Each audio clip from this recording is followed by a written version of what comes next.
Hello guys, welcome to my channel. Today we are going to see how to resolve if you are coming across an issue in the Oculus Store that says that the server has responded with an error.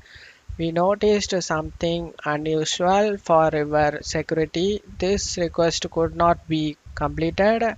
Let's fix it guys. First thing I recommend doing would be to just sign out of the Oculus Store and then attempt to sign back into it and see if that has resolved the problem.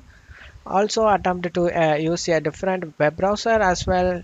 If you are having an issue, let's say with the Google Chrome, attempt to access it through the Microsoft Edge or Mozilla Firefox web browser instead and see if that helps to resolve the problem. And you just need to make sure your payment details are correct.